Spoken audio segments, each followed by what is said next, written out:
Ouvert en octobre 2022, cet hôtel-boutique a déjà gagné son renommée.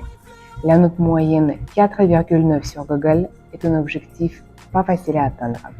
Nous sommes à l'hôtel-restaurant Le Mise à Carcassonne que nous allons découvrir aujourd'hui.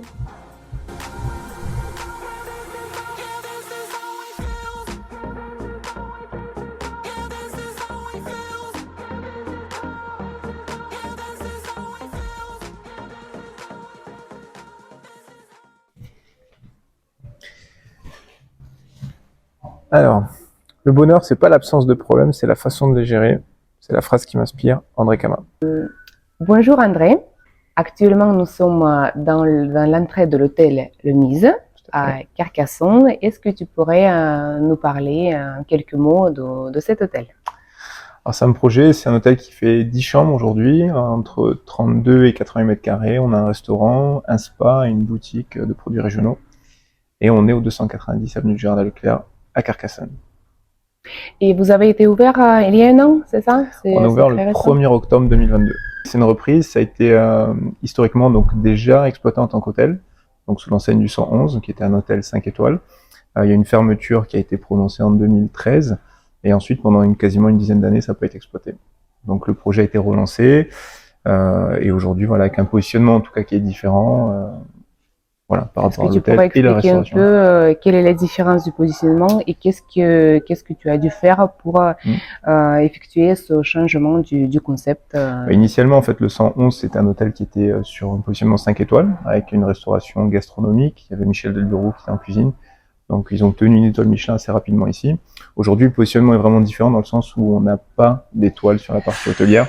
Donc, bien que les prestations soient hyper sympas, on est quand même sur ce niveau-là. Mais on est non classé, et sur la partie restaurant, on est sur un partie plutôt brasserie, bistronomique. Et qu'est-ce qui explique ce choix de ne pas avoir le classement? Le choix du positionnement, en fait, il est simple, c'est qu'au départ, en fait, il y a besoin de jauger un petit peu le projet. C'est vrai qu'il y a une envie de, quelque part, à titre personnel, de se dire on se raccroche sur du 4 ou du 5 étoiles. Après, en fait, on est sur une partie où finalement, c'est 10 chambres, donc c'est une dimension qui est très petite. Où on serait nécessairement en besoin de mettre du personnel en face. Quand je dis ça, c'est par rapport notamment à la réception ou les services qu'on pourrait recevoir sur cette partie hôtelière. Aujourd'hui, le fait qu'on soit pas classé, du moins pour l'instant, ça nous donne plus de flexibilité. On a un taux d'occupation qui est croissant, mais c'est vrai que quand on lance l'activité, on n'est pas forcément tenu à staffer par rapport à la structure. Donc ça nous donne plus de souplesse. Les gens sont moins regardants ou du moins plus flexibles aussi. On retrouve tout, hein, parce que le service y est quand même, mais c'est vrai qu'on a peut-être moins ce besoin de justifier un staff. Et à part de la partie hôtel, donc vous avez également le restaurant, les salles séminaires et vous faites donc le mariage. Ouais. Quelle activité, selon toi, a le plus de succès ici? Aujourd'hui, on est sur le restaurant. C'est ce qui représente la plus grosse partie du chiffre d'affaires.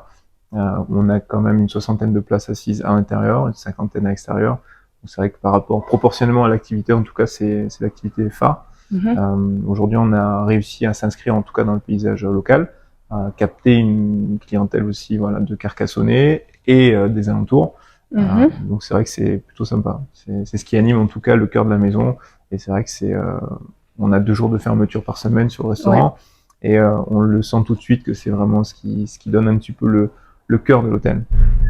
Donc pour la partie restauration, vous avez pas mal de clients de Carcassonne. Oui. Et à l'hôtel, quels sont les segments On est voilà, sur un profil qui est différent dans le sens où on est sur une clientèle internationale. Alors là, on est alors beaucoup de clientèle espagnole évidemment du fait de la proximité et ça toute l'année.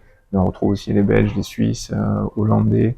Et après, on va aussi plus loin avec une clientèle américaine.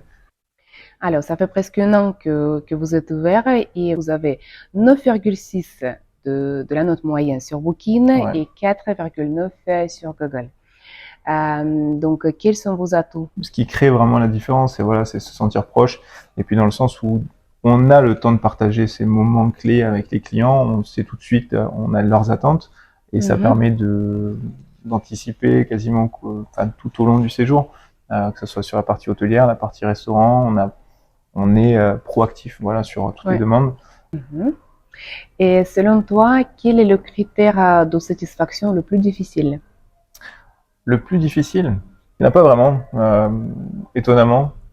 Non, sincèrement, en fait, du fait un petit peu de mon parcours, on va dire que on a toujours eu l'habitude de travailler sur une hôtellerie quand même haut de gamme.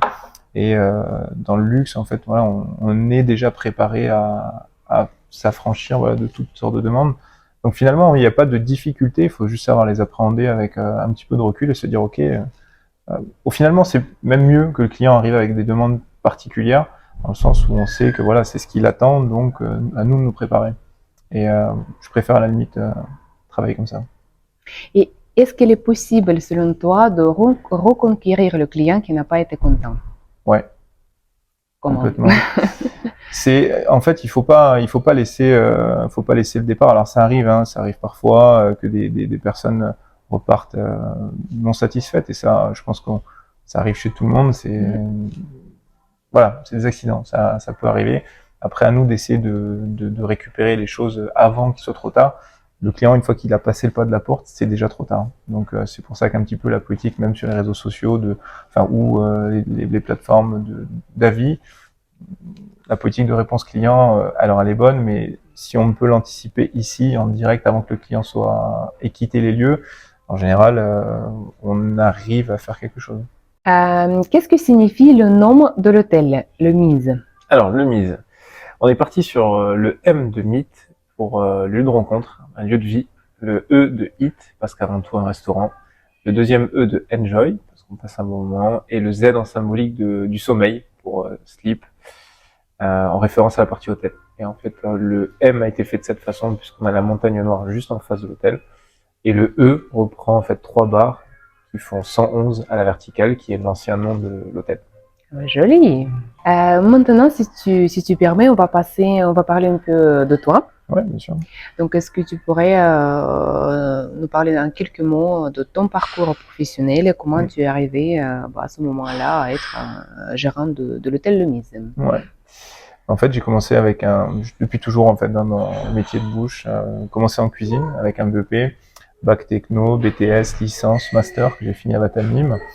Donc c'est un parcours qui a été assez complet avec pas mal d'expériences aussi et de stages, de découvertes, des choses qui ont été intéressantes. Ensuite, il y a eu pas mal d'expériences pro parmi ces années où il y a eu des stages, des périodes aussi entre le BTS et la licence où je suis parti à l'étranger. Travaille pas mal en France sur un petit peu tous les endroits et après du voyage outre-mer. Il y a eu les Antilles, Saint-Barth, la Polynésie, Taha, Bora et pour finir sur des postes de direction. Donc c'est ce qui a permis, on va dire, après d'aborder un projet comme celui-ci avec plus de confiance. Ouais. On va parler un peu de tes règles de vie. Ouais. Est-ce que tu as 3 règles de vie, donc les choses qui sont tes principes, comment tu agis dans les situations quotidiennes, au travail, dans les situations, dans ta vie privée? On essaye déjà d'être positif au quotidien. Je pense que c'est ce qui doit nous animer, garder cette ambition parce que c'est important de se dire, en tout cas quand on est animé par un projet comme ça, il faut garder ses ambitions, se dire que voilà, il y a plein de belles choses à faire. C'est ce qui nous motive au quotidien. Et puis savoir garder une bonne hygiène de vie, savoir préserver, parce qu'on sait que voilà, c'est des journées qui sont longues, difficiles, et essayer de trouver un bon équilibre quand c'est possible, en tout cas, de pouvoir garder une activité sportive, de conserver son temps de sommeil, et en fait, voilà, finalement bien gérer sa courbe d'énergie. Si tu devais choisir une couleur pour représenter ton hôtel? Elle semble assez évidente, le rose. Moi, je pensais le blanc. Donc c'est pas aussi. Moi, je pensais le blanc.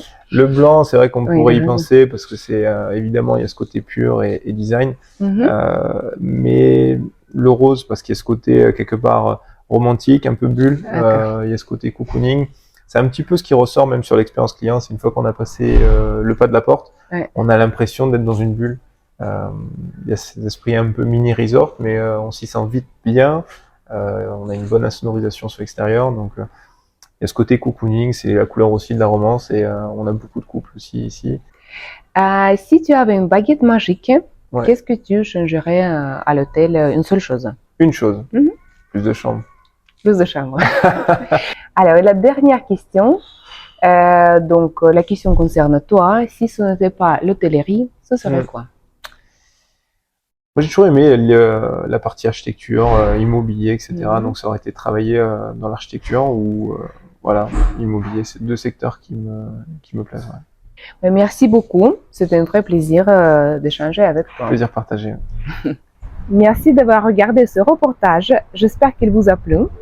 Pour les aventuriers, j'ai un petit jeu qui s'appelle la Matrushka. À la fin de la visite de chaque hôtel, je laisse une petite poupée russe dans un endroit accessible à tous, sans vous divulguer bien évidemment la position exacte de cet endroit. Le but est de trouver ma Matrushka. Ça va être votre premier cadeau. Et le deuxième cadeau, c'est le bonus de la part de l'hôtel. Dans le cas de l'hôtel Le Mise, c'est l'accès au spa pour 2 personnes. Une seule condition est de faire une story avec ma Matrushka devant l'entrée à l'hôtel et taguer l'hôtel et sa chaîne YouTube. À vous de jouer! Put on a lift kit, off-road tires with B-locks on. Dude, it's got a little attitude, ain't it grand? It does the mud as well as the sand. It defines me who I am. It defines me.